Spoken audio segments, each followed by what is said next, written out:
A baby's cry echoed off stone walls, cutting through the mountain air like a knife through skin. In the dim light of morning, 5 old men stood in a circle on the west side of Mount Titus. Their red robes flapped in the wind that blew down from the mountaintops. The baby was 5 days old. His mother had bathed him in wine, as tradition required, to test how strong he was. He had survived. Now came the second test, the one that really mattered.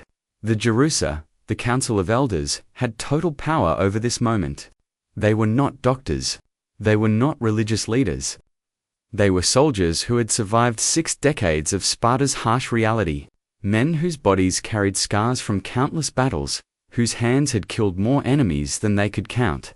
Their faces showed no feeling as they looked at the wiggling baby laid naked on the cold stone in front of them. One elder, a man named Britus, who had fought in wars against Messenia, lifted the baby by his ankles. The baby screamed louder.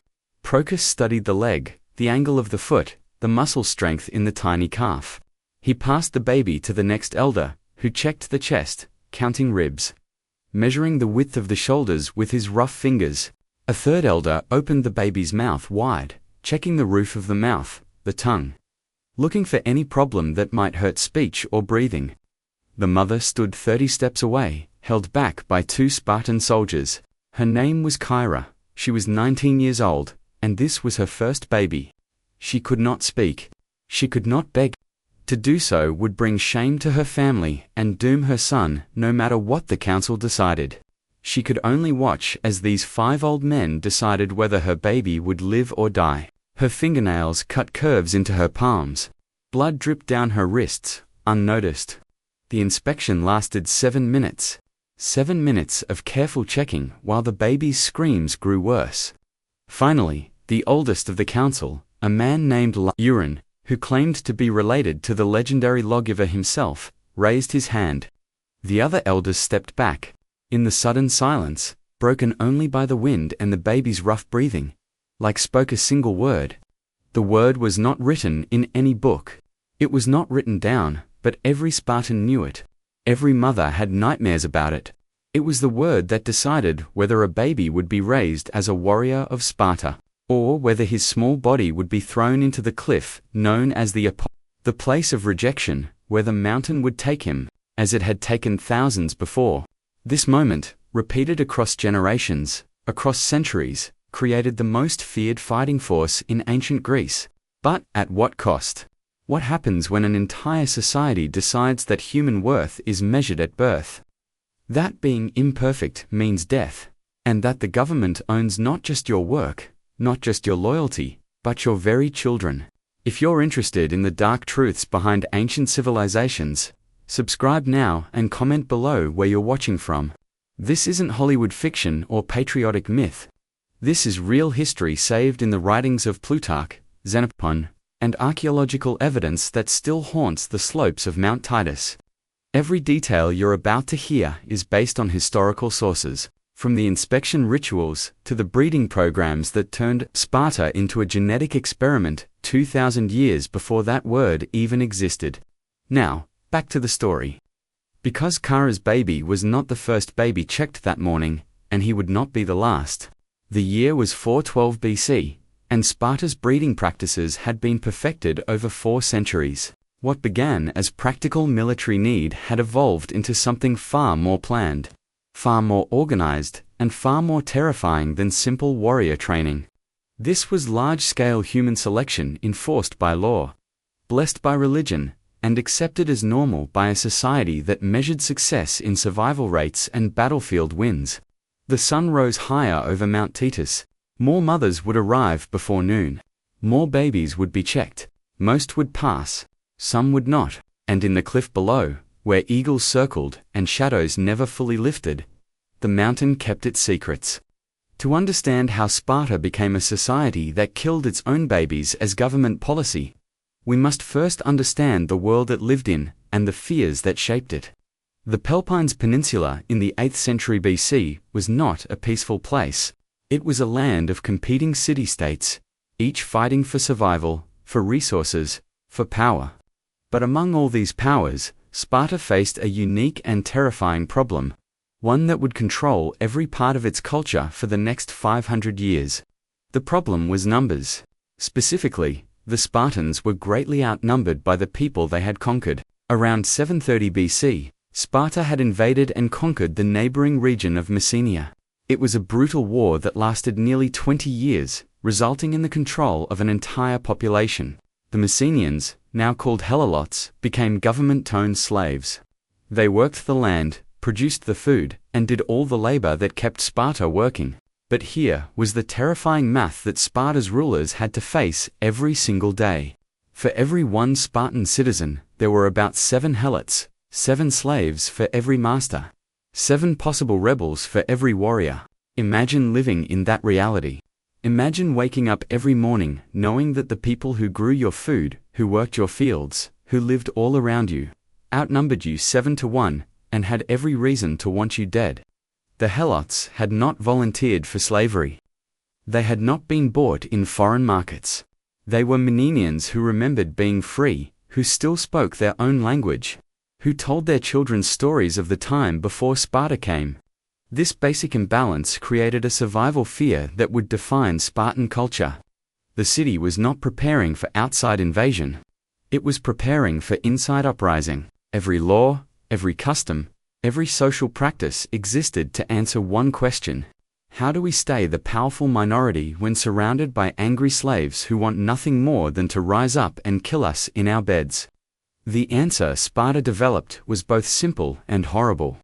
They would become the most skilled killing force the ancient world had ever seen. Every male citizen would be a full-time professional soldier, trained from childhood, physically perfected, mentally trained, capable of crushing rebellions with immediate and overwhelming violence.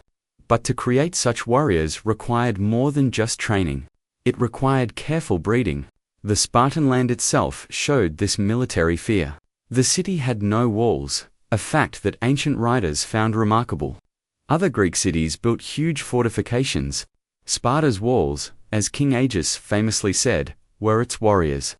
The city center, visible today in archaeological ruins, contained the usual parts: temples, agora, government, buildings. But what made Sparta unique was what it did not have. No philosophy schools like Athens, no theaters, no libraries, no markets filled with imported luxuries. Sparta stripped away everything that did not serve its single purpose, producing warriors. The social structure was rigid and unforgiving. At the top were the Spartiates, the full citizens, the warrior elite. Below them were the Pyrrhokoi free people who lived in surrounding settlements and worked as craftsmen and merchants. At the bottom, far more numerous, were the Helots, property of the government bound to the land, worked brutally and regularly killed through approved murder campaigns called the crypta. Daily life for a Spartiate was defined by military discipline from dawn to dusk. Men ate in group dining halls called sissa, military eating places where they were required to contribute equal portions of food and wear. Conversation focused on war tactics and training. They did not live with their families. Even married men spent most nights in the barracks. Marriage was for breeding, not friendship. Love was for fellow warriors, bonds made in training and combat. Women in Sparta had more freedom than in other Greek cities, but do not mistake this for equality. They had this freedom because the government needed them physically strong to produce strong children. Spartan women trained athletically, competed in games, and managed households while men were constantly away at war or training. Ancient writers, particularly those from Athens, found Spartan women shocking. They exercised nearly naked, spoke boldly in public, and owned property. But this was not freedom. This was practical breeding stock management. The government needed healthy mothers to produce healthy warriors, so it gave women just enough freedom to maintain physical fitness. The Spartan education system, the AOGE, began at age 7 and lasted until age 30. Boys were taken from their mothers and placed into brutal training groups, where older boys bullied younger ones, where food was purposely scarce to encourage stealing and cleverness, where violence was not just allowed but required. They fought each other. They suffered ritual beatings. They killed helots as part of their graduation to manhood. This was not education as we understand it. This was breaking and remaking human beings into weapons, but the ago only shaped those who survived to age 7. Before that came the breeding phase. The organized program of human selection that began before birth and continued through the first years of life. This phase was quieter than the AOG, less visible to outsiders, but in many ways more terrifying because it worked on babies who could not fight back, could not train harder, could not prove their worth. Their worth was measured in the shape of their bones, the strength of their cries, and the judgment of old men who held life and death in their rough hands. Archaeological evidence from the Tetitus Gorge tells part of the story. Modern digging has uncovered deposits of small bones, baby remains that suggest the practice of exposure was not myth, but real fact. Plutarch, writing 500 years after Sparta's peak, saved descriptions of the inspection rituals. Xenophon, who lived in Sparta and watched its customs, firsthand described the breeding practices with a mixture of admiration and unease. Even critical sources like Aristotle, who had little love for Sparta, confirmed that the city-state operated an organized program of infanticide and controlled reproduction. The city's power was undeniable. At its height in the 5th century BC, Sparta fielded an army that terrified all of Greece. When Spartan warriors appeared on the battlefield in their red robes, moving in perfect formation, singing their battle songs, enemies often broke and ran before contact. The myth of Spartan invincibility was so strong that Athens, the greatest naval power, sought peace with Sparta whenever possible. The Persian Empire, which had conquered half the known world, treated Sparta with careful respect. But beneath that power, beneath the disciplined soldiers and the legendary 300 who died at Thermopylae, lay something most ancient sources glossed over. Before the battles, before the training, before the glory, Sparta was killing its own children by the hundreds, maybe by the thousands, over centuries of organized selection. The breeding program that created Sparta's warriors began with mothers like Kera standing on mountainsides watching strangers judge whether their children deserved to live. The morning inspection continued. After Kera's son, 2 more babies were presented. Both were approved, their families crying with relief as the elders said they were fit. But the 4th child, a daughter born to a family in the Patana district, failed the inspection. The elders found her left foot turned inward at an unacceptable angle. Her mother's screams as the baby was carried toward the cliff echoed across the mountainside. Kyra heard them and felt her stomach turn. That could have been her. That could have been her son. The system worked because everyone participated. There was no appeal, no second opinion, no mercy for special circumstances. The law was absolute. The collective good of Sparta, its military strength, its survival against the Helot threat, demanded perfect warriors. Anything less was a problem the government could not afford. Kyra had prepared for this day since she first felt movement in her womb. She was 19 years old, daughter of a Spariot warrior named Pausanias, who had died fighting the Archives 3 years earlier. Her marriage to Nicetas, a 25-year-old member of the Skyrates warrior company, had been arranged by the Ephors, Sparta's 5 elected leaders, who governed alongside the 2 kings. The arrangement was purely practical. Nicetas needed a wife to keep his citizen status. Kyra needed a husband to secure her position and inheritance. They had met twice before the wedding. Brief, awkward meetings where they sized each other up, like farmers checking livestock. The wedding itself followed Spartan custom, which meant it looked like a kidnapping more than a ceremony. Nicetas and his age-mates had entered Kyra's family home at night, grabbed her while female relatives pretended to resist, and carried her away. Her head was shaved. She was dressed in a man's cloak and sandals. The symbolism was clear. She was being changed from girl to breeding partner, stripped of feminine softness, remade into something harder. That night, in a small dark room in the military barracks, Nicetas consummated the marriage quickly and without tenderness. He left before dawn. Kyra did not see him again for 2 weeks, but she had conceived.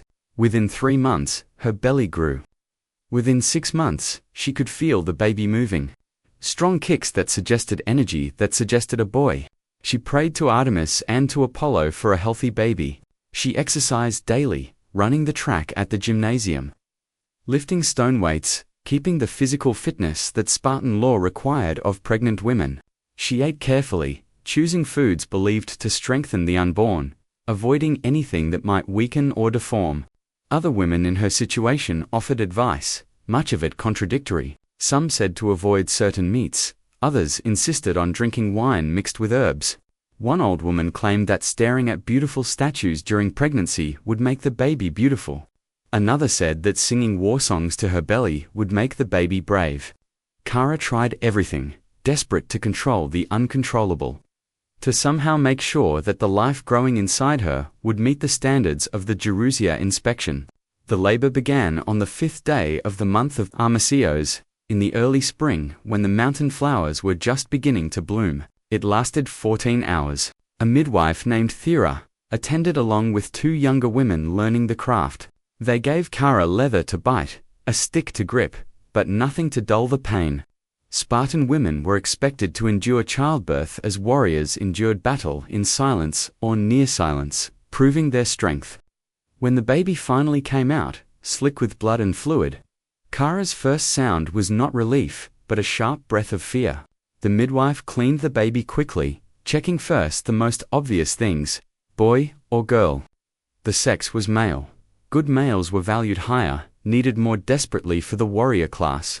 10 fingers, 10 toes. She counted quickly. All present. The limbs appeared straight. The head seemed normally formed. No obvious problems. Thera wrapped the baby in clean cloth and placed him on Kara's chest. For 7 seconds, Kara allowed herself to hope. Her son was alive. He was breathing. He seemed whole. The tiny face scrunched up and let out a strong, healthy cry. But Thera's expression remained carefully blank. She had seen hundreds of births. She knew that obvious health meant nothing. The Jersey had rejected perfectly strong babies for minor imperfections. A birthmark in the wrong place, skin tone they found unpleasant, a cry that seemed too high. The standards were random and therefore terrifying. The bathing and wine came on the 2nd day. This was another test, though what exactly it tested remained unclear. Some claimed it revealed epilepsy or other hidden weaknesses. Others said it simply hardened the baby, preparing him for a harsh life. Kara watched as Thera dipped her son in a bowl of wine mixed with water. The baby screamed, his tiny fists clenched, his face turning red, but he did not shake. He did not faint. He came out angry and crying, which the aura noted with approval. Strong lungs, strong reaction. Good signs, but not guarantees. For 3 more days, Kara held her son, nursed him, memorized his features. She traced the tiny lines in his palms. She counted his eyelashes. She watched him sleep. His tiny chest, rising and falling, so vulnerable, so dependent, she had not named him. Naming came after the inspection if he passed. To name him before would be to tempt fate, to claim ownership over a life that belonged to Sparta, not to her. Nicetas visited on the 4th evening. He held the baby awkwardly. This man who had trained his entire life to kill efficiently, but had never learned tenderness. He examined his son with the same critical eye the Jerusalem would use, looking for flaws, searching for weaknesses. After 3 minutes of silent inspection, he handed the baby back to Kara without comment. She understood. He was protecting himself, refusing to form attachment before the government approved. Sleep that night was impossible. Kara lay in darkness, listening to her son's breathing, watching the faint outline of his body in the cradle beside her bed. In the morning, they would walk to Mount Titus. She would hand her baby to strangers who would judge him according to standards she did not fully understand. And if they found him wanting, if they decided he was not fit for Sparta's purposes, he would be taken from her, and she would never see him again. Other women had told her what happened in the cliff. Some said the children died quickly from the fall. Others claimed they stayed, crying alone in the darkness until exposure or predators ended their suffering. A few whispered that some babies survived the fall, landing on ledges or in bushes, but then died slowly over days. These stories were shared in hushed tones, never in front of men, never in public. They were the secret knowledge of Spartan mothers, the reality beneath the glory. Dawn came too quickly. Kara rose, washed, and dressed in her plain wool dress. She wrapped her son carefully, keeping him warm against the morning chill. Other mothers were already gathering in the street, each holding a baby, each face showing the same controlled terror. They did not speak to each other. What was there to say? The walk to Mount Titus took 2 hours. The path wound upward through scrub brush and rocky land. Kara's legs, strong from years of training, managed the climb without difficulty. But her arms ached from holding her son, or perhaps from the tension that locked every muscle in her body. Behind her walked 3 Spartan warriors, their presence making sure that no mother would run away, that no woman would try to hide her baby if the verdict went against her. At the inspection site, the 5 elders were already waiting. They stood like statues, red robes barely moving in the wind, faces carved from stone. Kara was third in line. She watched the first mother step forward, watched the elders examine the baby with careful efficiency. The inspection lasted perhaps 5 minutes. Then Ligon raised his hand and spoke the word. The mother collapsed in relief, holding her approved baby. She was led away by a female attendant. The second inspection took longer. The baby, a girl, cried constantly. The elders passed her between them, looking more and more displeased. Finally, Liogan shook his head. The mother's cries split the morning air, a sound of pure pain that seemed to echo off the mountains themselves. 2 warriors grabbed her arms, holding her back as a third elder carried the screaming baby toward the edge of the cliff. Kara forced herself to look away. The baby's cries stopped suddenly, then silence. Then the sound of the mother weeping, horrible, ragged sobs that seemed to tear something loose inside Kara's chest. Now it was her turn. A warrior gestured. Kara stepped forward on legs that felt disconnected from her body. She held out her son. Bursitis took the baby, and Kara's arms felt suddenly, terribly empty. The inspection began. Each elder in turn examined her son, their rough hands harsh against his soft skin. The baby, who had been calm in Kara's arms, began to cry. The sound grew louder, more upset. Was that good or bad? Did they want to hear strength in his voice, or did the crying displease them? Brasidos examined the legs, bending each tiny joint, testing the flexibility of ankles and knees. Another elder, whose name Kyra did not know, studied the baby's back, running his fingers along the spine, checking for any curve or problem. A third opened the baby's mouth, looking inside. Though what he expected to find in a 5-day-old baby, Kara could not imagine. The examination continued. 7 minutes, 8 minutes, 9. Kyra's heart pounded so hard she could hear blood rushing in her ears. Her vision narrowed to a tunnel focused on her son's tiny body, passed between these old men like an object, a tool to be checked for usefulness. Finally, Liogan took the baby. He held the baby at arm's length, studying the face, the proportion of the head, the spacing of the eyes. The baby had stopped crying. He stared back at Lion with dark, unfocused eyes, making small grasping movements with his hands. For a moment that stretched into forever, the elder's expression showed nothing. Then he lowered the baby, wrapped him back in his cloth, and turned to face Kara. Like Kiran raised his hand. Time stopped. The wind stopped. Kara's heart stopped. In the silence before speech, in the space between life and death, she understood the true horror of Sparta. This was not war. War had honor, courage, the chance to fight. This was her baby's life measured against unclear standards. Judged by men who did not know him, did not know her, who cared only about Sparta's strength. Her son was not a person to them. He was raw material, accepted or rejected based on requirements determined by a society that had decided human worth could be calculated. Lurin spoke the word. The word was suitable. The baby passed inspection. He would live. He would be returned to Kara, raised until age 7, then taken for training in the AOG, if he survived that, if he proved himself through the brutal education, if he made it to age 30 without dying in combat or training. He would become a full Spariot, a citizen warrior of Sparta. That was the best case outcome. That was what Kara had just won. She took her son back with shaking hands. The warrior who had held her during inspection released his grip. Kyra stumbled away from the circle, holding her baby against her chest. Feeling his small heart beating, feeling his breath against her neck. Relief flooded through her. So intense it felt like pain. But mixed with that relief was something else. Horror. Horror at what she had just participated in. What she had accepted as normal. Horror at the mother behind her in line, whose turn was coming, whose fate was still unknown. Horror at the cliff, at the small broken bodies that lay in its depths. Children who had failed checks just like the one her son had passed.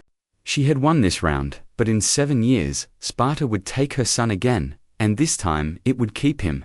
The baby inspection on Mount Taygetus was not a one-time tradition or occasional practice. It was the first checkpoint in an organized breeding program that Sparta kept for over 400 years, from roughly 700 BC until the city-state's power collapsed in the late 4th century BC. This was not metaphorical eugenics. This was literal government-mandated selection based on physical characteristics, implemented through law and enforced through social pressure that made resistance nearly impossible. The legal foundation came from the retro, the great law code credited to Ligius, the legendary lawgiver who may or may not have existed as a historical figure. Whether like was real or mythical mattered less than the fact that Spartans believed in his laws and followed them with religious devotion. Plutarch, writing in the 1st century AD, but using earlier sources, saved details of these laws. Among them was the clear requirement that all newborn babies be presented to the elders for inspection. This was not optional. This was not a suggestion. This was law violation, of which brought severe penalties, including loss of citizenship. The inspection rules, according to Plutarch, focused on the baby being well-built and sturdy. But what did this mean in practice? The sources are frustratingly vague, probably because the actual standards were subjective and changed over time. We know the elders examined overall body proportion. We know they checked for obvious problems, club feet, malformed limbs, cleft palates, anything that might hurt function as a warrior. We know they judged energy, how strongly the baby moved, how loudly it cried, how it responded to the wine bath. What we also know from multiple sources is that the standards went beyond simple health. Sparta was selecting for specific physical characteristics, trying to breed a superior warrior class through controlled reproduction. This was eugenics by another name, implemented 2,000 years before Francis Galton created the term in 1883. The government had decided it could improve human stock through selective breeding, and it had the power to enforce that decision. Archaeological evidence from the Taygetus digging provides grim confirmation. In 1966, Greek archaeologists exploring the cliff known as Apathy discovered deposits of human remains, many of them babies or very young children. Initial analysis suggested these were victims of exposure, children who had been thrown into the cliff and left to die. Later studies in the 1990s, using modern forensic techniques, confirmed that many of the baby remains showed no signs of injury beyond the fall itself, suggesting they were alive when thrown. The bones showed evidence of malnutrition and disease, but also many completely healthy specimens, children who died not because they were sick, but because they failed to meet random standards. But the breeding program extended far beyond infanticide. It reached backward to control who reproduced and under what circumstances. Spartan law regulated marriage, sexual activity, and child-rearing with an intrusiveness that would be shocking even by modern standards. The government determined when citizens married based mainly on physical fitness rather than personal choice.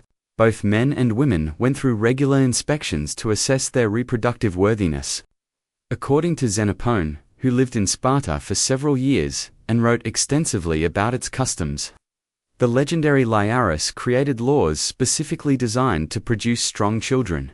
These laws required that both parents be in peak physical condition. Men were forbidden to marry until they completed initial military training and showed martial skill. Women were required to maintain athletic fitness throughout their childbearing years. The goal was clear: to ensure that Spartan children were born from the strongest possible genetic stock. Marriage itself, in Sparta, was stripped of romantic pretense. It was a breeding arrangement, pure and simple. The wedding ceremony, with its ritualized kidnapping and cross-dressing, symbolized the removal of individual desire in favor of government purposes. Once married, couples did not live together. Men continued living in group barracks, visiting their wives only for reproduction. This separation served multiple purposes. It kept military discipline, prevented the development of family bonds that might compete with loyalty to the government, and made sure that pregnancy resulted from deliberate effort rather than casual living together. But perhaps the most disturbing part of Sparta's breeding program was the practice of wife-sharing. Documented by multiple ancient sources and openly defended by Spartan supporters, Plutarch describes this custom with remarkable detail. If an older man had a young, fertile wife, he was encouraged to introduce her to a younger, more energetic man for breeding purposes. If a man admired another man's wife for her beauty or strength, he could approach the husband and request permission to impregnate her. These arrangements were not considered adultery. They were considered patriotic duty, putting the government's need for strong children above personal possessive feelings. Xenophon confirms this practice and even praises it, arguing that Sparta avoided the jealousy and conflict over women that troubled other Greek cities. He writes that like made it so that if a man wanted to have children by a woman who was another man's wife, he could persuade her husband to let him, and if a man saw a woman in another man's house who was having fine children, he could negotiate with her husband to have children by her. The clinical nature of this description reveals how completely Sparta had reduced human reproduction to livestock management. The numbers tell part of the story. At Sparta's peak in the 5th century BC, there were about 8,000 full Spartan citizen warriors. To keep this number required constant reproduction as warfare, training accidents, and exposure claimed lives regularly. But the birth rate was carefully controlled. Multiple sources show that Sparta suffered from oliganthropia, declining population throughout its history. This seems contradictory. Why would a society obsessed with producing warriors allow its population to shrink? The answer lies in the brutal math of selective breeding. Not all births resulted in approved children. Not all approved children survived to age 7. Not all boys survived the AOGE, by some estimates based on ancient population figures and death rates. As many as 1 in 4 or 1 in 5 babies may have been rejected at the initial inspection.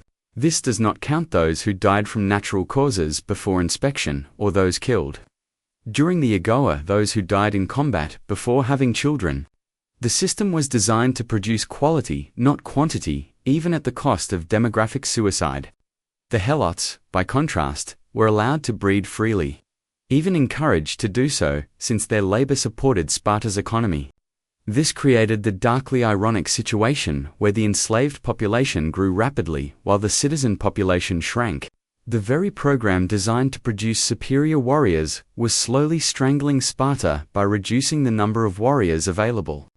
Women's role in this system deserves closer examination. Spartan women were famous throughout Greece for their unusual freedom and physical strength. They exercised publicly, often nearly naked, something that shocked Athenians who kept their women hidden. They owned property, managed estates, and spoke boldly in public. Ancient sources claimed that Spartan women controlled over 40% of the land in Sparta, a proportion unheard of elsewhere in Greece. But this freedom existed to serve the breeding program. Sparta needed physically fit mothers to produce physically fit children. The government allowed women athletic training and nutritional resources, not out of progressive values, but out of genetic calculation. Aristotle, no friend of Sparta, criticized this system specifically. He argued that giving women so much power had contributed to Sparta's decline, but even he acknowledged that the system produced strong children. Spartan mothers were expected to embrace the breeding program's logic. The famous stories of Spartan mothers telling sons to return with their shields or on them, meaning victorious or dead, reflect the internalization of government values. Women who cried for fallen sons were criticized. Women who celebrated sons' deaths in battle were praised. But what about women whose babies were rejected at inspection? Ancient sources are nearly silent on this. The grief of mothers who lost children to the cliff was not considered worthy of recording. Their pain did not serve the narrative of Spartan strength. The few glimpses we get are heartbreaking. Plutarch mentions in passing that mothers whose children were rejected were not allowed public mourning. To grieve openly would suggest that the elders had made a mistake, that the rejected baby had value.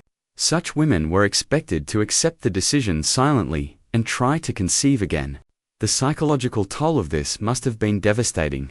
To carry a baby for 9 months, to endure labor, to bond with a baby for 5 days, and then to watch it taken away and killed, all while being told this was for the greater good, that your baby's death made Sparta stronger. How many women internalized this horror as normal? How many were destroyed by it? The system continued itself through training. Children who survived inspection and the ago had been trained from birth to accept Sparta's values. They grew up believing that weakness deserved death, that the individual existed only to serve the government, that their own survival proved their superiority. These beliefs were reinforced through constant training, through the example of elders, through the entire social structure that rewarded following rules and punished breaking them. Religious justification provided another layer of control. Sparta's founding myths emphasized divine approval for its practices. The oracle at Delhi supposedly approved like Heru's laws. Various gods were invoked to bless the breeding program. The helots were said to be naturally inferior, chosen by fate for servitude. These religious stories made resistance not just treasonous, but blasphemous. Opposition to the gods themselves, but the breeding program had unintended consequences.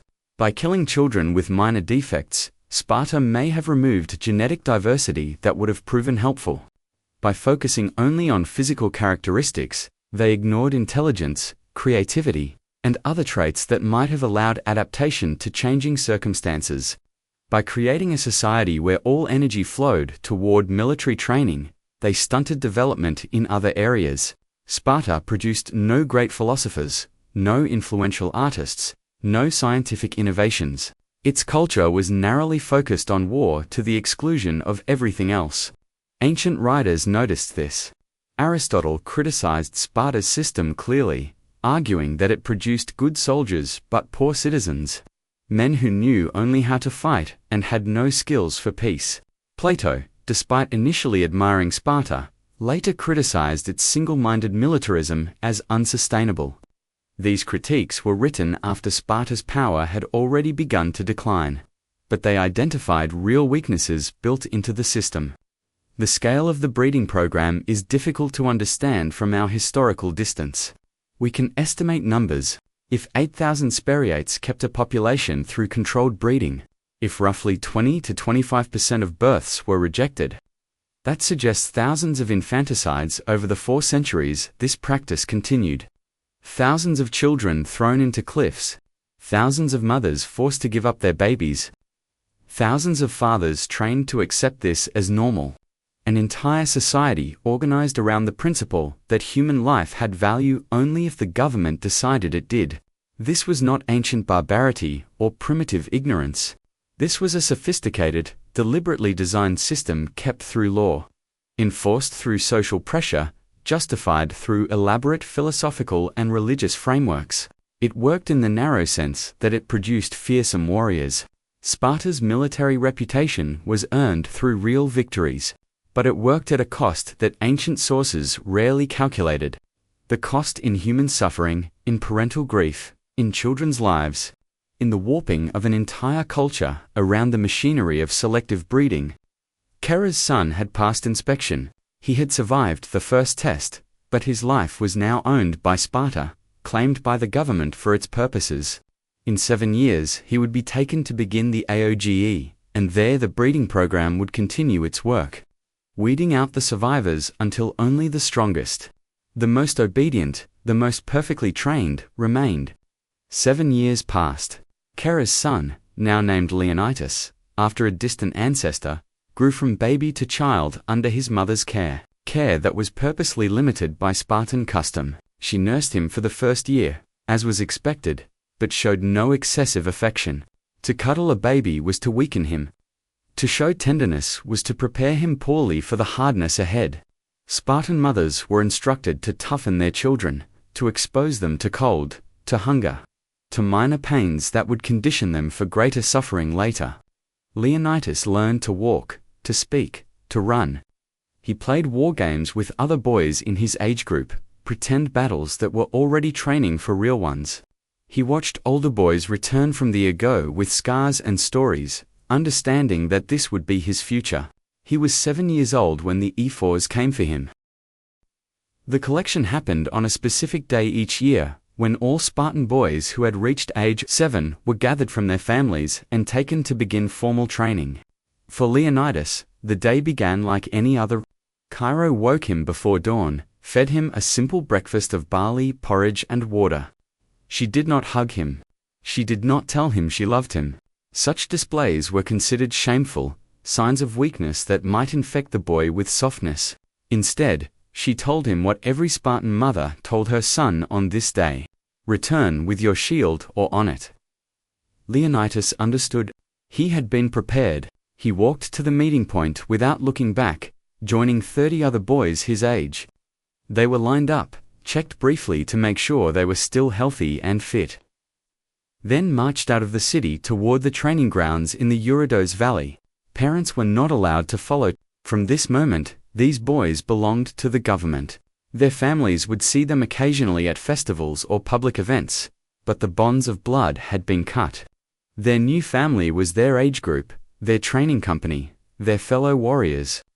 The AOG was divided into age groups. The youngest boys, 7 to 11, went through the first stage where they learned basic obedience, physical endurance, and the beginnings of combat training. They were organized into agali herds, a telling word choice that reinforced their status as animals to be shaped.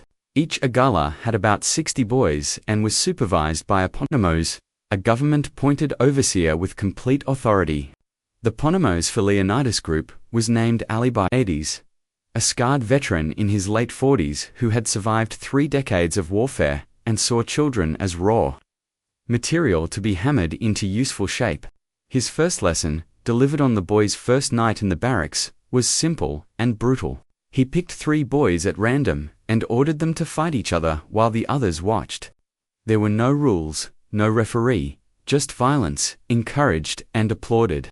The fights ended when one boy could not continue. Alcibiades walked among the bloodied children, explaining that this was their life now: fighting, pain, victory, or defeat. Get used to it. Food was purposely insufficient. Boys were expected to steal to add to their meals, training them in resourcefulness and cleverness. Those who were caught stealing were not punished for stealing, but for getting caught, for showing poor skills.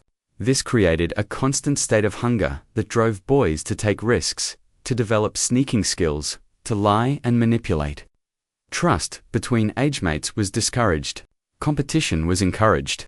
They were being trained, not just to fight enemies, but to operate individually in enemy territory. Physical training was relentless. Running, wrestling, weapons practice, all conducted without adequate nutrition or rest. Boys trained barefoot, often shirtless in all weather.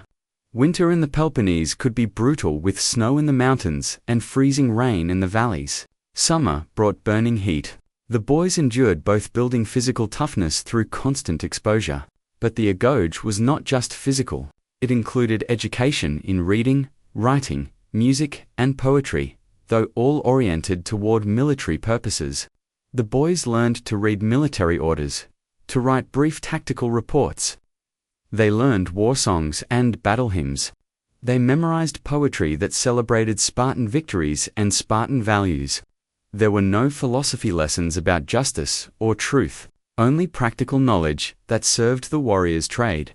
The most infamous part of the agoge was the kripa, the secret ritual that boys went through in their late teens. This practice, documented by Plutarch and other sources, involved sending young Spartans into the countryside with orders to kill not helots who had committed crimes, not helots who had rebelled, just helots, randomly selected, murdered as part of the boys' training. This served multiple purposes.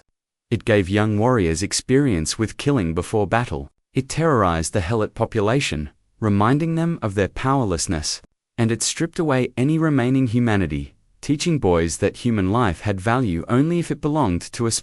The details of the crypta are particularly chilling. Boys would hide during the day, concealed in the countryside, watching helot movements. At night, they would strike, killing helots with knives, usually attacking them on roads or in fields. The bodies were often left where they fell, visible warnings to other helots. This was not warfare. This was government-approved murder as education. And according to ancient sources, the practice continued for centuries, integral to Spartan military training. Another boy in Lenetus's age group, a child named Aristomos, did not survive the first year of Agog. He was 8 years old when he died. The official explanation was a training accident, a fall during an exercise, but boys who were there told a different story. Aristomos had been weak, unable to keep pace with the others. A constant target for abuse from both instructors and fellow trainees. One evening, during a particularly brutal bullying ritual, older boys had beaten him severely. He collapsed. He did not get up. The Ponemos examined him, determined he was dead, and ordered his body removed. The other boys were told this was what happened to the weak. That night they all trained harder, desperate not to be next. The family was told their son had died honorably in training. They held a brief funeral, marking his grave with a simple stone, but they showed no public grief.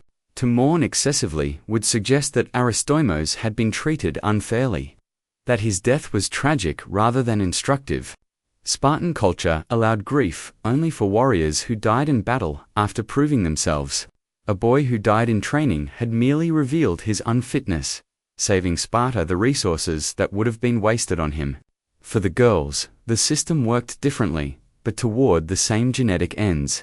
They did not attend the AOGE, but they went through their own training program. Spartan girls exercised publicly, competed in athletic contests, and were judged on their physical ability. The purpose was clearly to prepare them for childbearing, to make sure they were strong enough to produce healthy children and survive the challenges of pregnancy and labor. One such girl was named Gorgo. 10 years old in 47 BC, she trained with other girls her age at the gymnasium. Running, throwing, wrestling, all activities that would have been unthinkable for girls in Athens or other Greek cities. Ancient sources describe Spartan girls exercising nearly naked, their bodies oiled and glistening while men watched and checked their physical development. This was not considered sexual. It was considered practical. The government needed to assess which girls were developing into suitable breeding stock. Gorgo was proud of her strength. She could outrun most boys her age. She won wrestling matches against older opponents. She embodied everything Sparta valued in its women: athletic, competitive, tough. But underlying her pride was an understanding taught from earliest childhood that her body existed for the government's purposes. She would be married young, probably at 14 or 15, to a man she likely did not know. She would be expected to produce children, as many as possible, each one subject to inspection and possible rejection.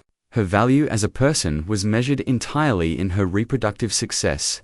When Gorgo reached 14, she was married to a warrior named Lysander, a man of 23, who had just completed his AGO training and earned full citizenship.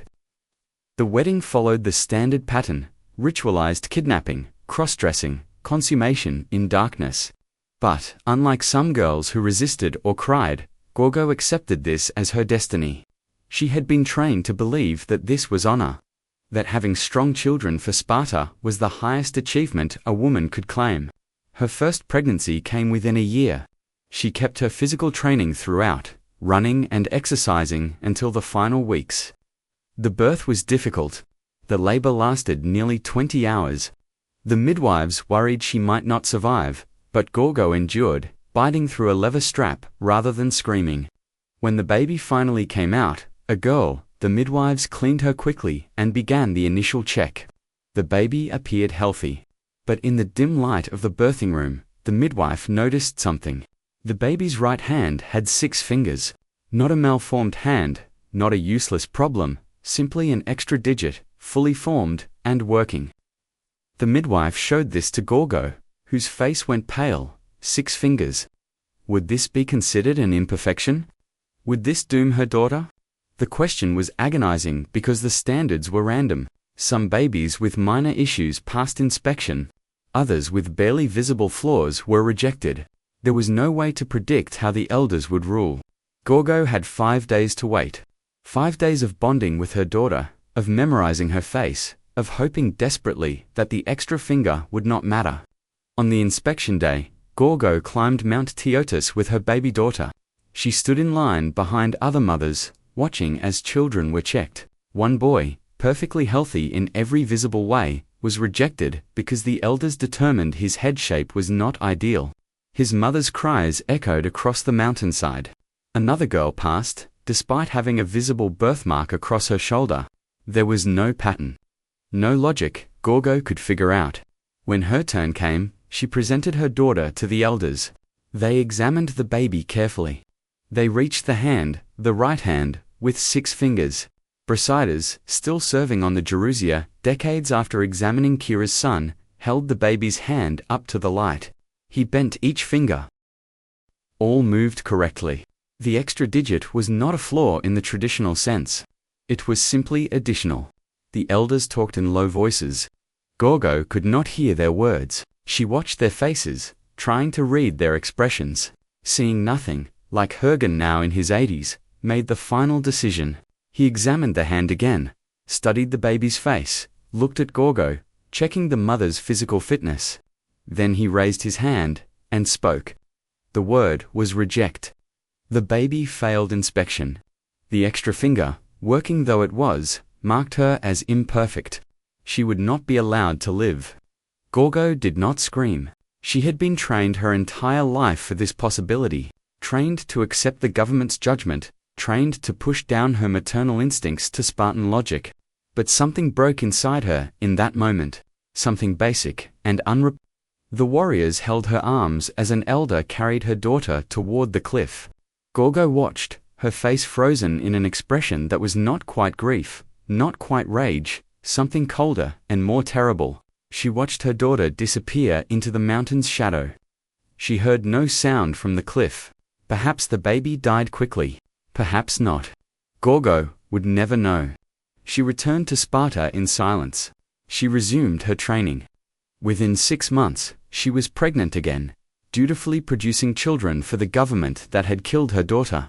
This time, she gave birth to a son who passed inspection, then another son, then another daughter who also passed. Over 16 years, she bore 7 children. 3 were rejected at inspection. 4 survived to be raised. Of those 4, 2 boys died in the AOGE. 1 boy and 1 girl reached adulthood. This was considered a successful reproductive record. Gorgo had fulfilled her purpose. But the breeding program's victims were not only babies. The system consumed adults too, grinding them down in different ways. The practice of wife-sharing, praised by Xenophon as enlightened policy, created its own suffering. Women were passed between men, like breeding horses. Their consent was never sought. Their feelings were irrelevant. If an older husband decided his young wife should have children by a younger warrior, she had no choice in the matter. If a warrior wanted access to another man's wife for breeding purposes, social pressure made refusal almost impossible. There was a woman named Alla, wife of a Spariot named Midon, who had reached his 40th year without producing sons. The 2 daughters she had borne him, both of whom had passed inspection and survived to adulthood, were considered insufficient. Sparta needed sons, warriors, and Midon's age was making further reproduction with Althea unlikely to produce strong children. So Midon, following accepted custom, approached a younger warrior named Timachus and arranged for him to impregnate Altha. Altha was not asked. She was told of the arrangement one evening by her husband, who explained it as a patriotic necessity. She was 30 years old, still healthy and fertile, still attractive, but her feelings about being sexually shared with another man were not considered relevant. This was her duty. This was normal. Every woman in Sparta understood that her body existed for reproduction, and reproduction served the government's needs, not her own desires. The arrangement was completed that night. Timachus came to Maiden's house. The husband left. The wife submitted. She became pregnant. She bore a son who passed inspection. Timachus was credited as the biological father in private records. But publicly, the baby was Mitan's heir. Altha's agency in this transaction was zero. She was a vessel used by the government through the intermediary of male citizens who had the authority to loan her body to others. These stories multiplied across generations. The breeding program touched every family, every marriage, every pregnancy. It created a society where human reproduction was entirely controlled by government interests, where parental bonds were purposely weakened, where children learned from birth that their worth was conditional and their lives belonged to Sparta. The psychological damage must have been immense, though ancient sources rarely discuss it. Mental health was not a concept ancient Greeks recognized in modern terms. Depression, trauma, grief, these were considered weaknesses to be pushed down, not conditions requiring care. The cumulative effect was a population selected for physical ability and obedience, but psychologically damaged, emotionally stunted, unable to have the kinds of relationships and cultural achievements that allowed other Greek cities to flourish. Sparta produced fearsome warriors, but little else. Its contribution to Greek philosophy, art, science, and literature was negligible. The city's entire culture was consumed by its breeding and training programs, leaving no energy for anything beyond warfare. And even the warfare was beginning to fail. By the late 5th century BC, Sparta's population was declining noticeably. The oliganthropia, the shortage of men, became more severe with each generation. Casualties from constant warfare were not being replaced because the breeding program, despite its focus on producing warriors, was actually reducing the population through excessive pickiness. The pool of potential mothers was shrinking because female infanticide removed girls who might have grown into fertile women. The pool of potential fathers was shrinking because the Aoge killed boys before they could reproduce. Sparta was breeding itself toward extinction, too focused on quality to recognize the quantity problem until it was too late. The final centuries of Spartan power would see desperate attempts to address this population crisis. Attempts that ultimately failed because they could not solve the basic contradiction. A society built on organized human selection will eventually run out of humans to select. The breaking point came not suddenly, but gradually.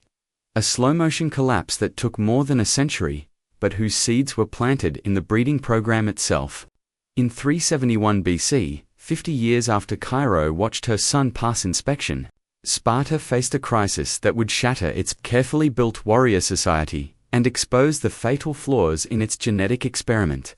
The crisis began at the Battle of Leuctra, where Spartan forces met the army of Thebes on a July morning that would change Greek history. Sparta had dominated Greek military affairs for 2 centuries. Its warriors were considered unbeatable. When Spartan soldiers appeared on the battlefield in their red robes, moving in perfect formation, singing their battle songs, enemies routinely broke and ran before contact. But at Leuctra, something different happened. The Theon general Epaminondas had studied Spartan tactics for years, searching for weaknesses in what seemed like perfect military machine. He found them in the very breeding program that had created Sparta's warriors. The Spartans were predictable because their training was standardized. They were inflexible because their education discouraged creative thinking. They were vulnerable to concentrated attack because their numbers had declined so severely that they could no longer replace losses. Epaminondas developed a new formation, concentrating his best troops on one wing in a massive column that could punch through the Spartan line. It worked. The battle was brief and decisive. In less than 2 hours, 400 Spartiates died. 400, out of a total citizen population that had shrunk to fewer than 1,500. In one afternoon, Sparta lost a quarter of its full citizens, a population disaster from which it would never recover. But the numbers tell only part of the story. The psychological impact was perhaps even more devastating. Among the dead was a warrior named Leonidas, son of Chera, now 42 years old. A survivor of the Aoge and 3 decades of warfare. He died in the front ranks, fighting in the traditional Spartan way, refusing to retreat even as the Theban column crashed through his formation. His body was recovered after the battle, stripped of armor, left in a pile with hundreds of others. The Spartan survivors, retreating in shame, carried what bodies they could back home for burial. Kara, now in her 60s, received news of her son's death without visible emotion. As Spartan mothers were expected to respond, she had fulfilled her duty. She had produced a warrior. He had died in battle. This was the best outcome any Spartan could hope for. But in private, in the darkness of her room, Kara cried for the first time since she had stood on Mount Tagus, holding her baby son, knowing his life was not her own. She had survived to see that life taken by the system she had accepted, the breeding program that had claimed her son first at 5 days old, then again at 7 years, and finally at 42. The defeat at Leuctra triggered a cascade of consequences. Spartan reputation shattered. Cities that had submitted to Spartan control rebelled. Messenia, enslaved for 3.5 centuries, rose up and won its freedom. The Helot population that had supported Sparta's economy disappeared almost overnight as freed slaves fled, or joined the Theon forces occupying the Peloponnese. Sparta's agricultural system collapsed. The economy collapsed. The carefully balanced machine that had worked for 400 years suddenly seized and stopped. But deeper than the military or economic crisis was the population reality. With only 1,500 full citizens left, and with 400 of those now dead, Sparta could not field the armies it needed. The breeding program's success at producing quality warriors had failed to produce enough quantity. The city-state found itself in the absurd position of being surrounded by enemies with no way to defend itself, because its population was simply too small. Desperate measures followed. The ears passed laws allowing Pyrrhoi, the free non-citizens, to join the military. They freed some helots and enlisted them as soldiers. They even began relaxing the inspection standards, allowing children who previously would have been rejected to be raised as warriors. But it was too late. The system had been optimized for a specific set of conditions that no longer existed. Changing it now was like trying to reprogram a machine while it was exploding. One of the most telling incidents from this period involves a woman named Penthea, a Spartan mother who gave birth during the crisis years following Leuctra. Her son was born with a club foot, an obvious problem that under normal circumstances would have guaranteed rejection. But these were not normal circumstances.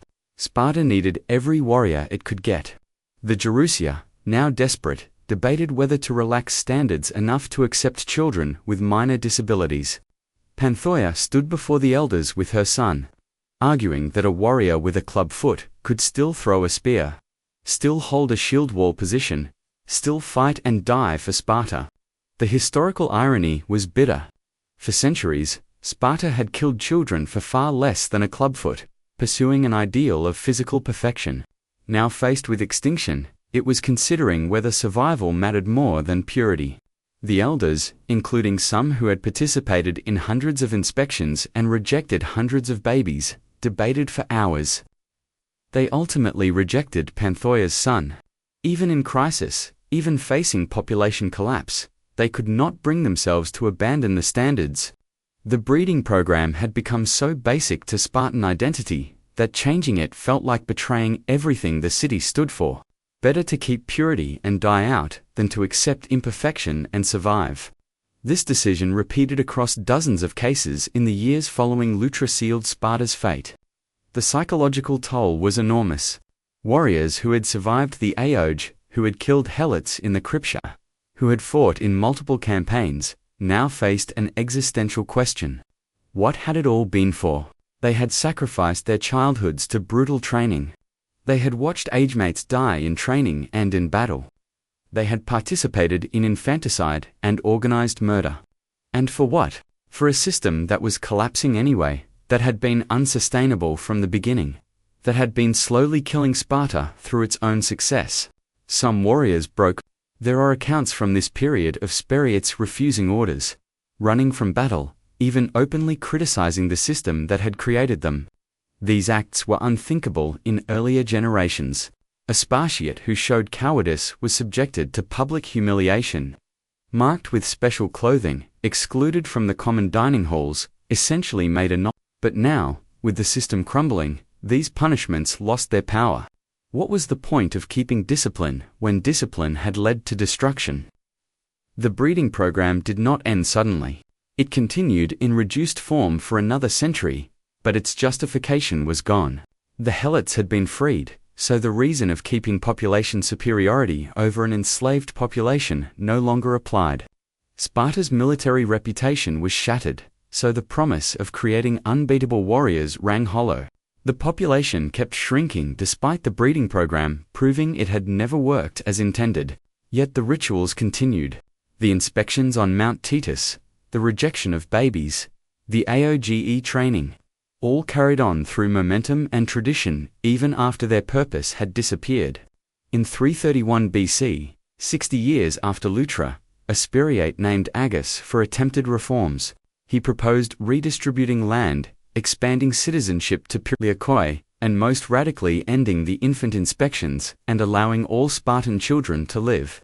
The proposal was revolutionary, attacking the core of Spartan identity. The Gerousia and the Ephos rejected it violently. Aegis was eventually executed for his reform attempts, murdered by the system he had tried to save by changing. His death marked a turning point. It showed that Sparta would rather die as it was than survive as something different. The breeding program was not just policy. It was identity. To abandon it was to admit that 400 years of infanticide, of brutal training, of organized abuse, had been wrong. That admission was psychologically impossible for a society that had built its entire self-image on the rightness of those practices. The archaeological record from this period shows the human cost. Digging in the Tigris Gorge have revealed layers of deposits with baby remains, datable to different periods based on associated artifacts. The deposits continue through the late 4th and early 3rd centuries BC. Proof that the infanticide continued even as Sparta's population collapsed. Parents were still bringing babies to the mountain. Elders were still conducting inspections. Children were still being thrown into the cliff. The machine kept running, even as it ground Sparta to dust. Individual stories from this period are incomplete but heartbreaking. A grave marker from 300 BC remembers a boy named Presidius who died in a Goge training at age 10. The inscription, unusually personal for Spartan memorials, suggests the family's grief broke through cultural expectations. Another marker memorializes a girl who died at age 12 before she could fulfill her reproductive duty. Described as taken before her time, these small cracks in the Stoic appearance revealed the human pain that had been pushed down for centuries. The final blow came not from internal reform, but from external conquest. In 222 BC, Macedonian forces under antagonist Doson defeated Sparta at the Battle of Cilicia. The remaining fewer than 700 full citizens were crushed. Sparta was occupied. The Aoge was shut down. The breeding program finally ended, not through enlightened reform, but through military defeat and occupation by a foreign power. What remained was ruins and memory. The physical structures of Sparta, never impressive compared to Athens or other Greek cities, decayed rapidly. But the memory of Sparta, the myth of its warriors, persisted.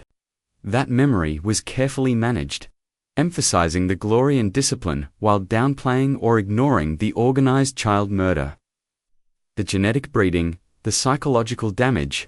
The myth of Sparta became more influential than the reality had ever been, inspiring militaristic societies for 2,000 years afterward. But for those who lived through Sparta's actual system, for the mothers who lost children to inspection, for the boys who suffered through the ago, for the girls raised as breeding stock, for the men who died fighting for a society that had never valued them as individuals, the reality was very different from the myth.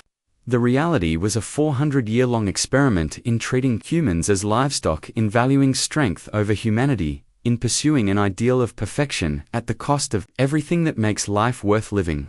Kara died in 367 BC. 4 years after her son fell at Leirae, she was 67 years old. Having outlived the son she had borne and defended before the Druids, she was buried in a simple grave with no marker. As was Spartan custom for women, her life, like those of countless other Spartan women, was considered unremarkable. She had performed her duty. She had produced a warrior. Nothing more needed to be said. But her story, multiplied by thousands, tells the real history of Sparta's breeding program. Not the glory of disciplined warriors holding the pass at Thermopylae. Not the myth of fearless mothers telling sons to return with their shields or on them. The real history is simpler and darker. A society that decided human worth could be measured and found thousands wanting. A population that participated in its own genetic experiment and suffered the consequences. A culture that chose death and decline over admitting its foundational beliefs were wrong. In the decades following Sparta's collapse as a military power, the city-state stayed as a shadow of its former self, still holding on to traditions that had lost all practical purpose. The breeding program, though officially ended by Macedonian occupation, left consequences that rippled through generations. The survivors, both those who had benefited from the system and those who had been damaged by it, had to deal with what had been done in the name of strength and excellence. The most immediate consequence was population. By 200 BC, the Spartan population had shrunk to fewer than 700 full citizens from a peak of around 804 centuries earlier. This collapse was not due to warfare alone, though wars had claimed many lives. The breeding program itself had engineered this decline through its relentless picking. Every rejected baby represented not just one death, but the removal of an entire potential lineage. A baby killed at 5 days old never grew up to have children of their own. Their children would never have children. Each act of infanticide cascaded forward through generations, pruning the population tree more severely with each passing decade. The economic consequences were equally severe. Sparta's agricultural system had depended on Helot labor. When Messenia gained independence and the Helots fled or were freed, Sparta lost not just workers, but the entire economic foundation that had supported its warrior class. Spartiates had never learned to farm or practice trades. They were professional soldiers who depended on others to produce their food and goods. When those others left, Sparta faced starvation. The city-state that had prided itself on self-sufficiency and discipline became dependent on aid from other Greek cities. Some Spartans adapted. There are records of former Spartiates working as mercenaries, hiring out their combat skills to whoever would pay.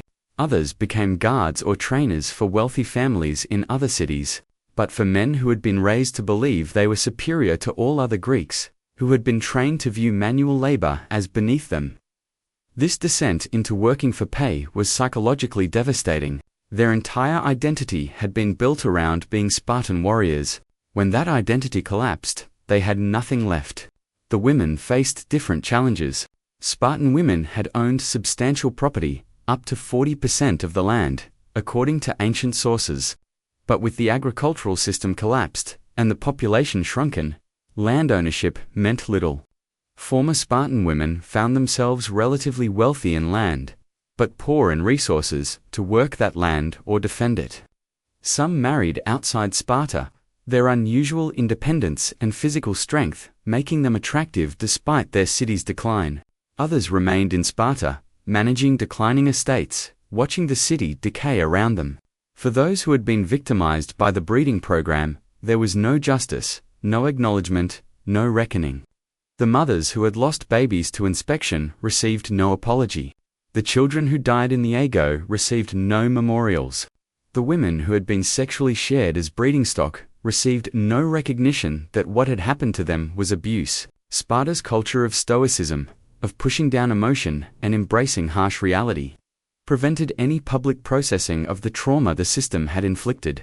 But privately, in ways that rarely made it into historical records, some survivors spoke. A few inscriptions from this period show unusual sentiments. One grave marker from the late 3rd century BC remembers a child, described as taken too soon by cruel judgment, a phrase that suggests the family did not accept the inspection system's legitimacy. Another memorial honors a woman who bore the unbearable, which might refer to losing children to infanticide. These small textual fragments hint at private grief that Spartan culture had forbidden public expression. Archaeological evidence provides another window into the aftermath. Digging of Spartan homes from this period shows sudden changes in material culture, items that were forbidden or discouraged under the strict Spartan system. Imported pottery, jewelry, decorative objects appear in increasing quantities. This suggests that as the system collapsed, survivors began reclaiming individual preferences and possessions that had been pushed down. The uniform simplicity that had characterized Spartan life gave way to diversity and even luxury, signs that people were rejecting the values that had dominated for centuries. The fate of specific individuals from earlier stories can be traced in some cases. Gorgo, the woman who lost her daughter for having 6 fingers, lived to see the system that had killed her baby collapse. There are no records of her reaction. Did she feel vindicated? Did she mourn all over again, realizing her daughter could have lived if she had been born a generation later? Did she rage at the waste of it all? We do not know. Spartan culture's prohibition on emotional expression means we have almost no first-hand accounts of how survivors felt about the breeding program's end. Some younger Spartans who grew up during the transition period wrote about their experiences. A man named Aristomenes, born around 300 BC, wrote a memoir that has survived in fragments. In it, he describes the confusion of growing up in a society where the old rules were breaking down, but new ones had not yet formed. His generation was the first in 400 years, not subjected to infant inspection, not taken at age 7 for the AGO, not trained as professional warriors from childhood. He describes feeling adrift, lacking the sense of purpose and identity that had sustained earlier generations. Even though that purpose had been destructive, this identity crisis affected not just individuals but the entire culture. Sparta had defined itself entirely through its breeding and training systems. When those systems ended, what was Sparta? The question had no good answer. Some tried to revive the old ways, proposing returns to traditional practices. But these attempts failed because the material conditions that had enabled the breeding program no longer existed. You cannot have a warrior elite supported by enslaved agricultural workers when there are no longer any slaves. You cannot select only the strongest children when your population is already too small to sustain itself. The broader Greek world watched Sparta's decline with mixed feelings. Some cities that had suffered under Spartan control celebrated. Others felt genuine sadness at seeing a once great power reduced to poverty and irrelevance.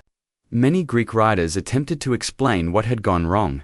Polybius, writing in the 2nd century BC, argued that Sparta's excessive focus on military excellence had made it unable to adapt to changing circumstances.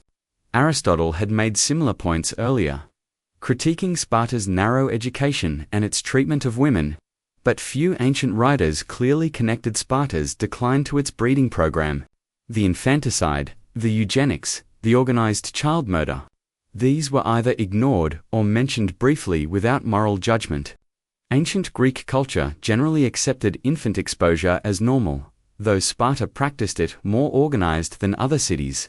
The ancient critique of Sparta focused on its militarism, its treatment of helots, and its economic system, but rarely questioned the basic assumption that the government could decide which children deserved to live. This silence in ancient sources has shaped modern understanding. For centuries, historians and philosophers who admired Sparta's discipline and military skill glossed over or justified the breeding program. They emphasized the warrior culture, the physical training, the battlefield successes, while treating the infanticide as an unfortunate necessity or ignoring it entirely. Only in recent decades have scholars begun seriously examining the breeding program as a system of government-approved child murder and recognizing its centrality to Spartan culture. Modern archaeological work has been crucial in correcting the record. The digging at Titus, though still incomplete due to the difficulty of accessing the cliff, have provided physical evidence that ancient literary sources minimized. The remains of hundreds of babies and young children found in the deposits cannot be explained away or minimized. They are material proof of organized infanticide on a scale that ancient writers preferred not to emphasize. DNA analysis of some of these remains conducted in recent years has revealed additional insights. Many of the babies show no genetic markers for serious diseases or conditions. They were not killed because they were sick or doomed to suffer.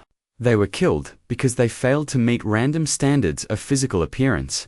Some had minor skeletal variations that would have caused no problem. Others showed no detectable abnormalities at all, suggesting they might have been rejected for soft tissue features that do not preserve.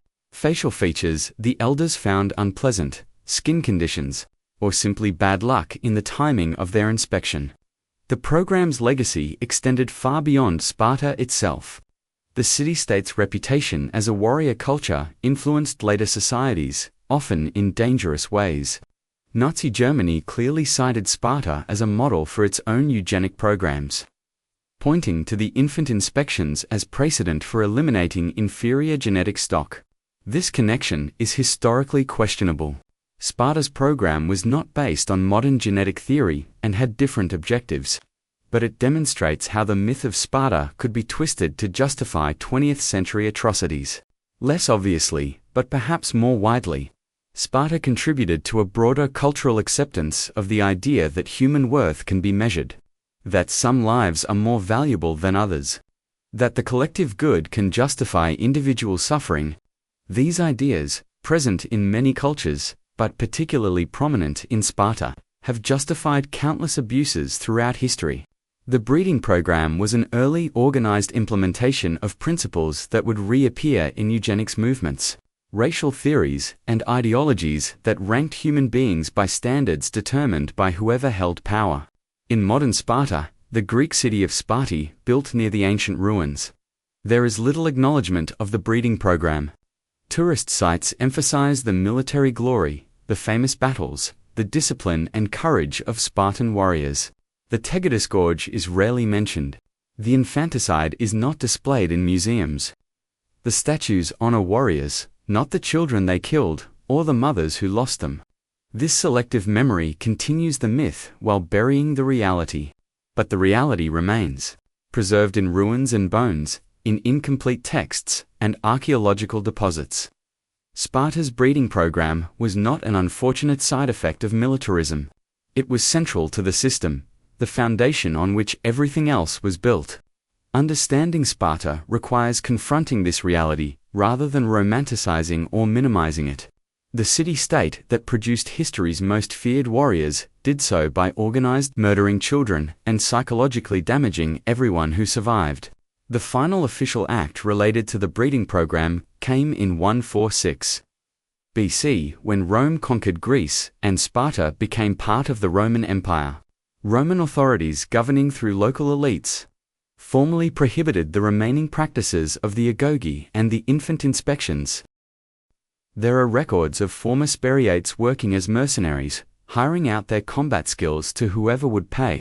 Others became guards or trainers for wealthy families in other cities, but for men who had been raised to believe they were superior to all other Greeks, who had been trained to view manual labor as beneath them. This descent into working for pay was psychologically devastating. Their entire identity had been built around being Spartan warriors. When that identity collapsed, they had nothing left. The women faced different challenges. Spartan women had owned substantial property, up to 40% of the land, according to ancient sources.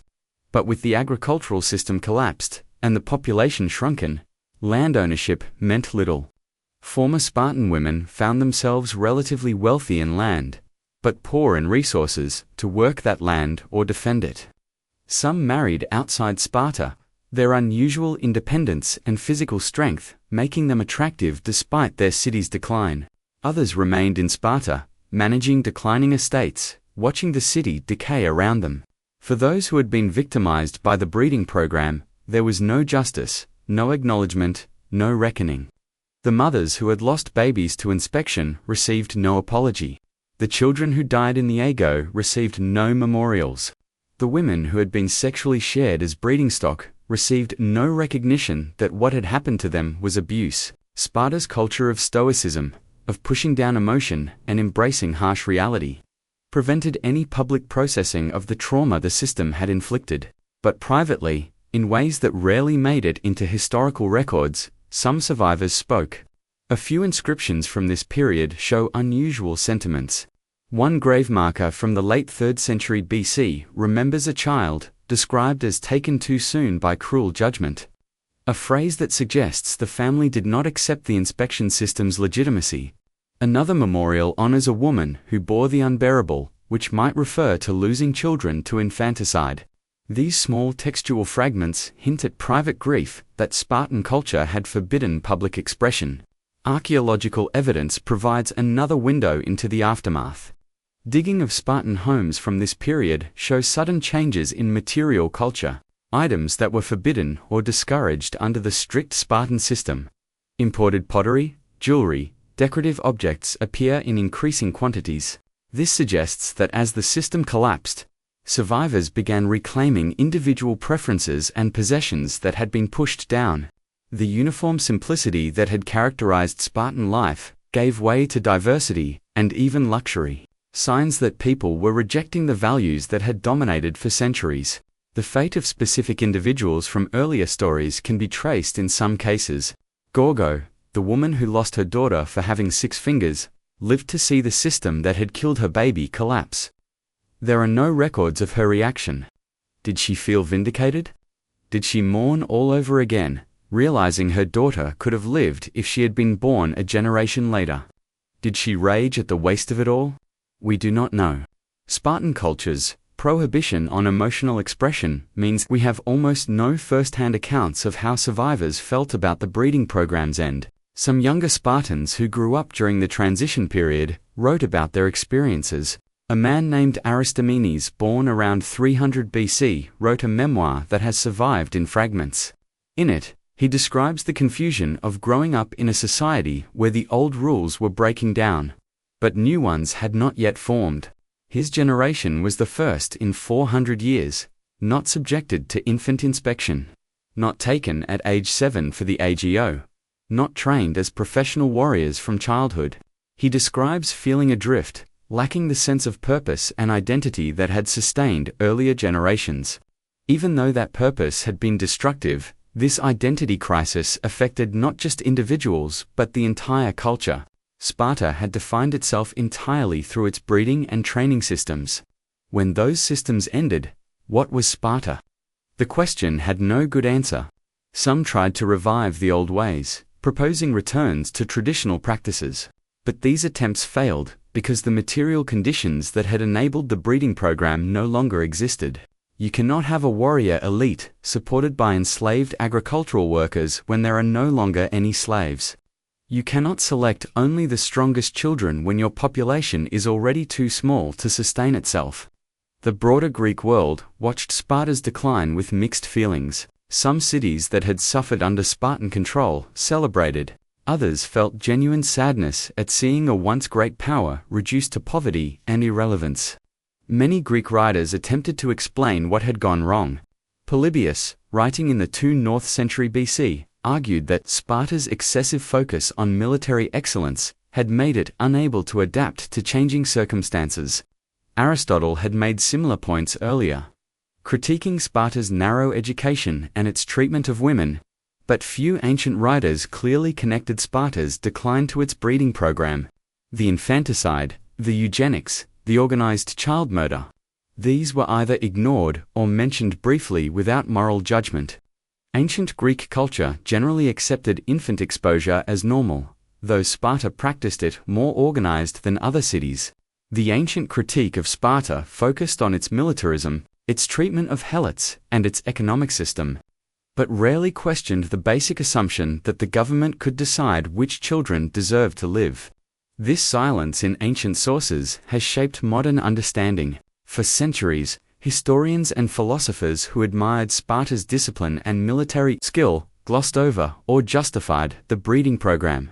They emphasized the warrior culture, the physical training, the battlefield successes, while treating the infanticide as an unfortunate necessity or ignoring it entirely. Only in recent decades have scholars begun seriously examining the breeding program as a system of government-approved child murder and recognizing its centrality to Spartan culture. Modern archaeological work has been crucial in correcting the record. The digging at Titus, though still incomplete due to the difficulty of accessing the cliff, have provided physical evidence that ancient literary sources minimized. The remains of hundreds of babies and young children found in the deposits cannot be explained away or minimized.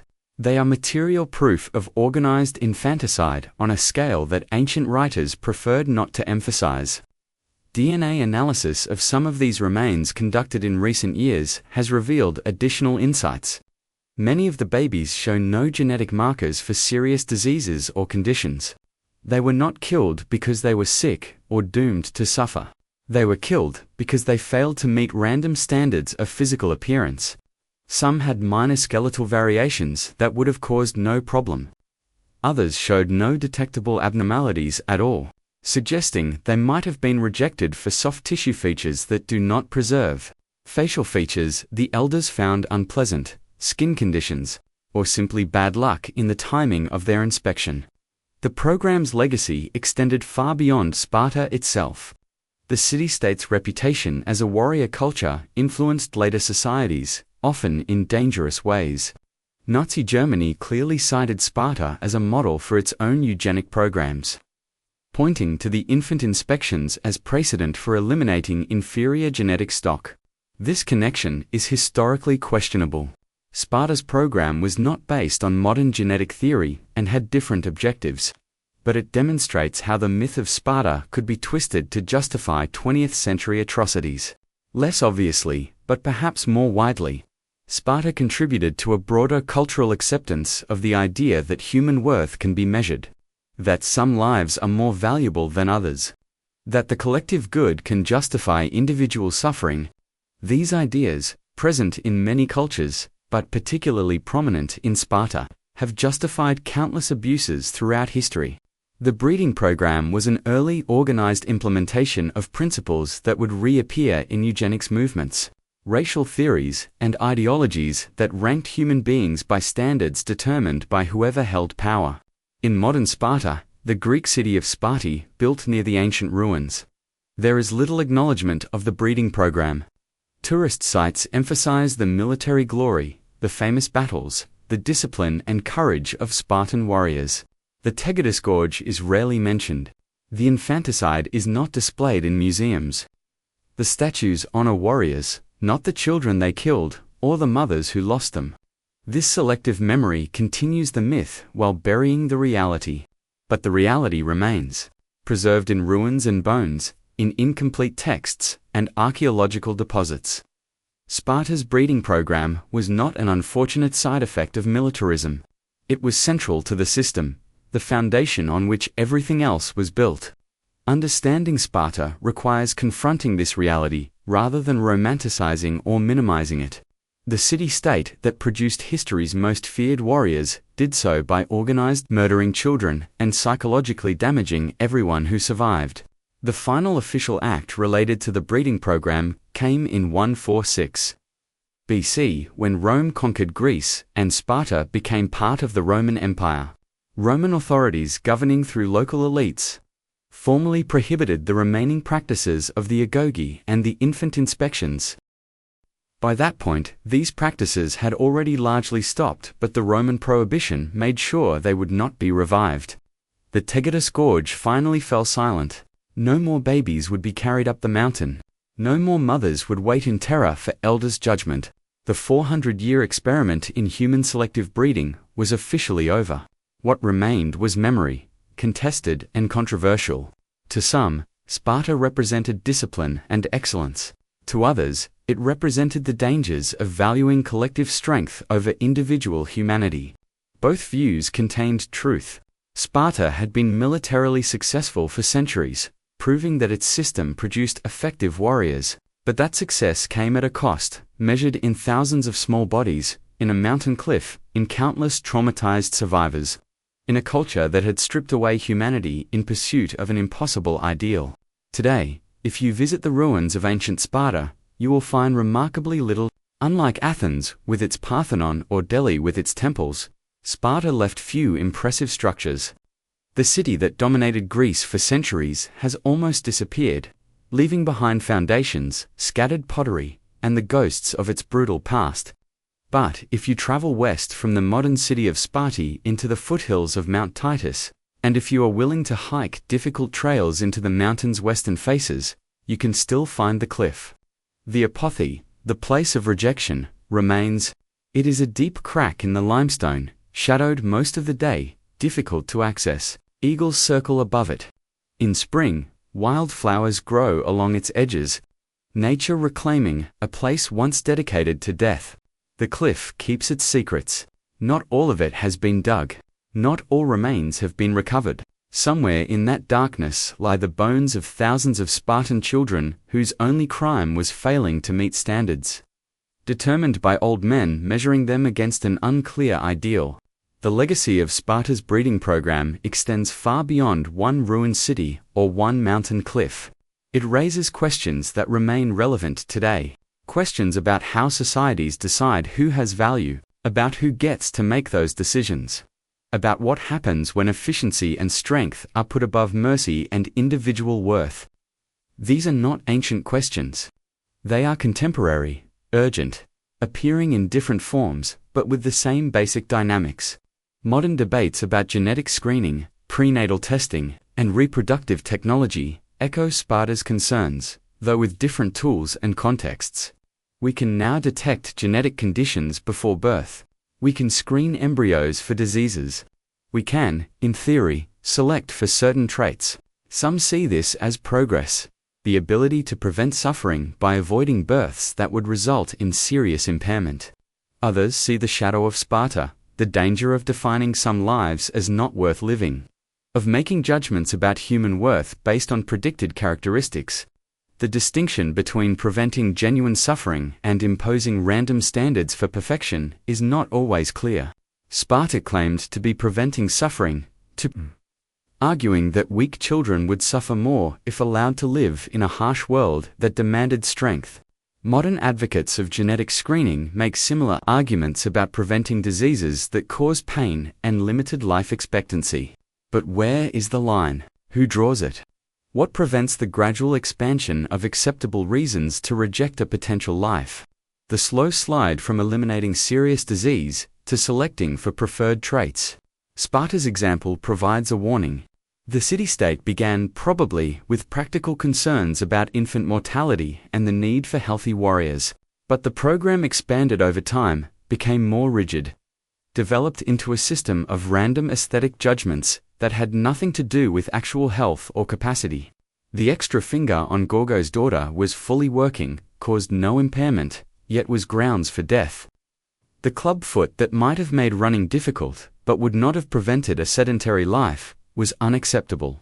The standards became about perfection, not about capacity, about meeting an ideal rather than avoiding genuine suffering. This pattern, practical concerns evolving into organized discrimination, appears throughout history. Sparta is simply one clear example preserved in historical record and archaeological evidence. The program's path from practical necessity to ideological rigidity offers lessons about how such systems develop and why they are difficult to reform. Once a society has invested centuries in a particular approach, once that approach has become identity rather than policy, changing it requires admitting that previous generations were wrong, that the suffering inflicted was meaningless. That admission is psychologically nearly impossible, as Sparta showed by choosing extinction over reform. The breeding program also illuminates the role of cultural pressure in sustaining systems that most participants might privately question. How many Spartan mothers truly believed their babies deserved to die for minor imperfections? How many fathers privately questioned whether the ago's brutality was necessary? How many elders on the Gerousia felt doubt when ordering an otherwise healthy baby to be thrown into the cliff? We cannot know for certain, but the psychological research on conformity and authority suggests that many participants in harmful systems have private doubts they never express publicly. Sparta's culture of stoicism, its prohibition on displaying emotion or questioning collective decisions, created conditions where private doubt could not become public dissent. Everyone participated in the system, while assuming everyone else fully believed in it, creating a collective illusion that the system had unanimous support when it might have been sustained largely through individual fear of breaking from the group. This dynamic appears in many contexts, totalitarian regimes, cults, abusive institutions, anywhere that conformity is enforced and dissent punished. The gender dynamics of Sparta's breeding program deserve particular attention. Women bore children whose fates they could not control. They were expected to produce children on demand, to submit to government-mandated breeding arrangements, including wife-sharing, and to show no grief when their children were rejected or killed. The supposed freedom and status of Spartan women, emphasized by ancient sources, was entirely functional. They were given just enough independence to maintain physical fitness for reproduction, but no independence over their reproductive lives themselves. This pattern of granting women conditional functional freedom while denying them actual agency appears in various historical contexts. Societies that need women's labor or reproductive capacity may provide education, property rights, or public roles, while still fundamentally treating women as resources rather than independent individuals. Sparta's example makes this dynamic visible in stark terms, but the underlying principle operates more subtly in many cultures. Perhaps the most disturbing legacy of Sparta is how easily the reality has been romanticized and mythologized. For 2,000 years, writers and thinkers have praised Spartan discipline, held up Spartan warriors as ideals, and either ignored or justified the breeding program. This selective memory serves ideological purposes. Those who want to emphasize strength and military skill point to Sparta. Those who want to critique individualism and promote collective identity point to Sparta. But these uses of Sparta almost always involve ignoring or minimizing the organized child murder that was absolutely central to the system. The myth of Sparta has proven remarkably durable and adaptable. Modern films and popular culture often present Spartans as heroic warriors fighting for freedom, which is historically absurd given that Sparta kept power through enslaving the Messenian population.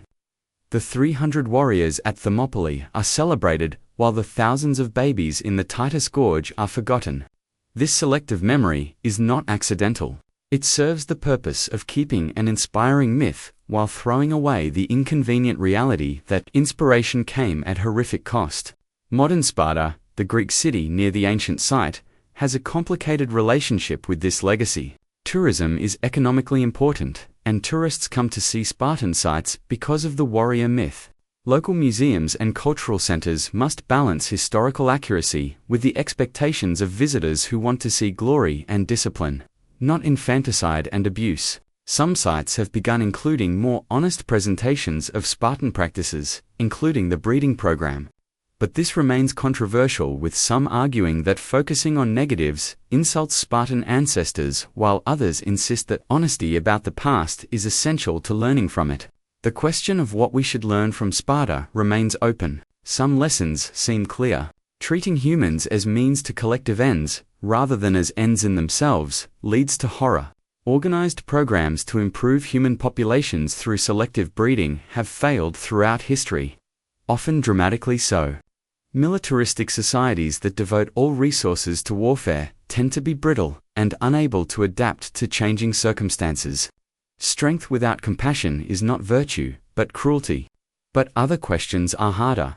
How do we balance individual independence with collective needs? When is it appropriate for society to make decisions about reproduction, if ever? How do we prevent the kind of groupthink that allowed thousands of Spartans to participate in infanticide while apparently believing it was not just acceptable, but noble?